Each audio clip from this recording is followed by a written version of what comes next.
दोस्तों नमस्कार, जय हिंद। दोस्तों, कर्मचारियों की सरकार ने 3 बड़ी मांग मान ली है। अब हो जाएगा सब क्लियर। बात कर रहे हैं 8वें वेतन आयोग से जुड़ी जानकारी, जो कि अभी अभी तुरंत अपडेट सामने में आया है। तो क्या है नया अपडेट, आइए जानते हैं। देश के लाखों केंद्रीय कर्मचारियों और पेंशनर भोगी इस समय 8वें वेतन आयोग के गठन को लेकर बेसब्री से इंतजार कर रहे हैं। 7वें वेतन आयोग का कार्यकाल लगभग समाप्त होने की कगार पर है और अब समय आ गया है कि नए वेतन आयोग की स्थापना की जाए। हालांकि केंद्र सरकार ने जनवरी 2025 में 8वें वेतन आयोग के गठन की घोषणा की थी, लेकिन अब तक इसे लेकर कोई ठोस कदम नहीं उठाया गया है। इस देरी से कर्मचारी संगठनों में बेचैनी बढ़ रही है और वे सरकार से तत्काल कार्रवाई की मांग कर रहे हैं। स्थिति यह है कि आयोग के टर्म ऑफ रेफरेंस से लेकर अध्यक्ष की नियुक्ति तक भी प्रक्रिया अभी तक पूरी नहीं हुई है। भारत में पेंशनर समाज की क्या स्थिति है और इसकी क्या पहल है।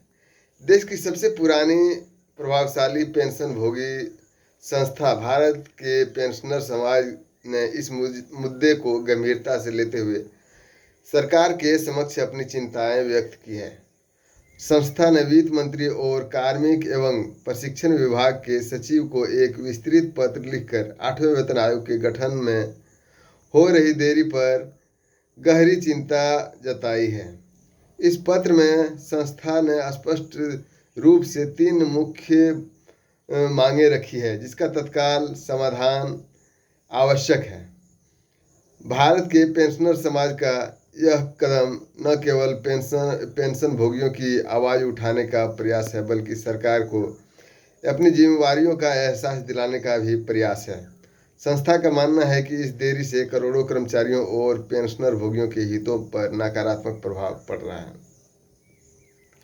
पहली मांग क्या है? टर्म ऑफ रेफरेंस का तत्काल निर्धारण। भारत पेंशनर समाज की पहली और सबसे महत्वपूर्ण मांग यह है कि 8वें वेतन आयोग को टर्म ऑफ रेफरेंस को तुरंत अंतिम रूप दिया जाना चाहिए। टर्म्स ऑफ रेफरेंस वेतन आयोग का आधारभूत दस्तावेज होता है, जिसमें आयोग के कार्य क्षेत्र, अधिकार और जिम्मेवारियों को स्पष्ट रूप से परिभाषित किया जाता है।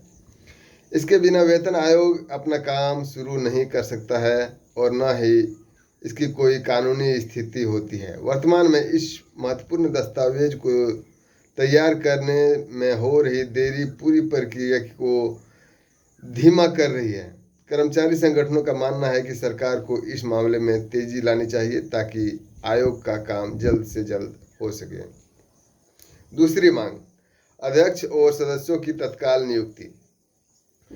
संस्था की दूसरी प्रमुख मांग यह है कि 8वें वेतन आयोग के अध्यक्ष और सदस्यों की जल्द से जल्द नियुक्ति से संबंधित वेतन आयोग की सफलता काफ़ी हद तक इसके अध्यक्ष और सदस्यों की योग्यता और अनुभव पर निर्भर करती है। इसलिए इन पदों पर ऐसे व्यक्तियों की नियुक्ति होनी चाहिए जो न केवल अर्थशास्त्र और प्रशासन के क्षेत्र में विशेषज्ञता रखते हैं, बल्कि कर्मचारियों की समस्याओं को भी समझते हो।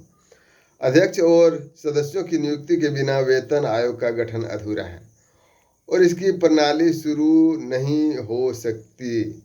इसके बिना कर्मचारी संगठनों का स्पष्ट मानना है कि सरकार को इस मामले में और अधिक देरी नहीं करनी चाहिए।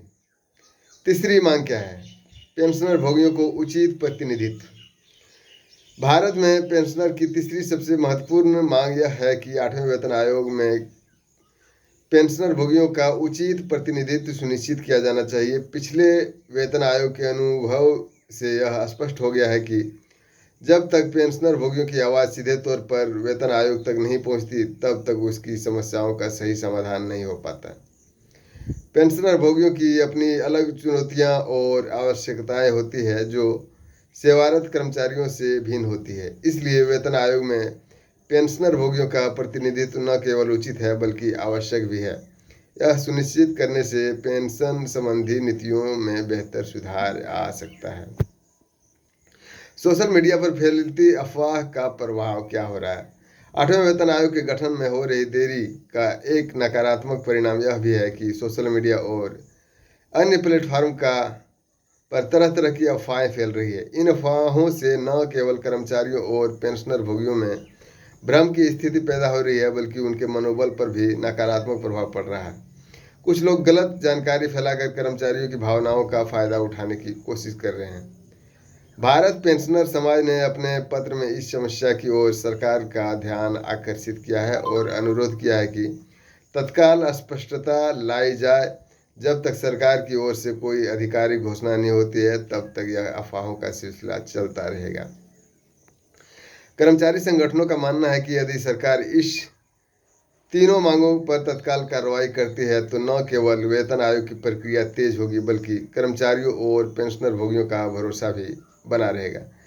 सरकार को समझना चाहिए कि करोड़ों लोगों का भविष्य इस वेतन आयोग से जुड़ा हुआ है और किसी भी प्रकार की देरी उसके लिए परेशानी का कारण बनती है। वेतन आयोग का समय पर गठन न केवल एक प्रशासनिक आवश्यकता है, बल्कि सरकार की नैतिक जिम्मेवारी भी है। भारत पेंशनर समाज ने आशा व्यक्त की है कि सरकार इस मांगों की गंभीरता से लेगी और जल्द ही सकारात्मक कदम उठाएगी। कर्मचारियों की उम्मीदों और चुनौतियां क्या हैं? 8वें वेतन आयोग में कर्मचारियों की उम्मीदों काफ़ी ऊंची है, क्योंकि पिछले कुछ वर्षों में महंगाई दर में काफ़ी वृद्धि हुई है और उसकी आर्थिक स्थिति पर इसका प्रभाव पड़ा है। कर्मचारी चाहते हैं कि नया वेतन आयोग न केवल उसके वेतन में उचित वृद्धि करे, बल्कि भविष्य की चुनौतियों को भी ध्यान में रखे। पेंशनर भोगियों की स्थिति और भी संवेदनशील है, क्योंकि उसकी आय के स्रोत सीमित है और महंगाई का प्रभाव उन पर अधिक पड़ता है।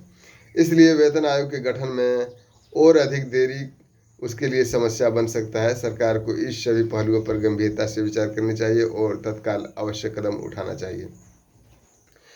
तो ये थी दोस्तों अभी अभी तुरंत की जानकारी जो मिली है। वहीं पर 18 महीने के डीए एरियल जो है सरकार देने के नाम नहीं ले रही, जो कि कोरोना काल से लटका हुआ है। अगर मिलता तो लाखों में मिलता, किसी को 2 लाख, किसी को 3 लाख रुपया जो है कि मिलता, लेकिन सरकार की ध्यान नहीं है। वही मेन मीडिया, मुख्य मीडिया जो है आज तक का अंजनाओं का श्वेता तिवारी जैसे बड़े पत्रकार भी कुछ भी बोलने से कतराती है। मैं समझता हूँ कर्मचारियों की मांग को उठाना चाहिए। वो बड़ा मीडिया चैनल है, सरकार की कानों तक उसकी आवाज़ पहुँचती है। आपकी क्या राय है कमेंट बॉक्स में ज़रूर लिखें। फिलहाल इतना ही, जैसे कोई नया अपडेट सामने में आएगा लेकर हाजिर रहूँगा। आप चैनल को लाइक, शेयर और सब्सक्राइब दोस्तों ज़रूर करें। फिलहाल इतना ही। जय हिंद, जय भारत।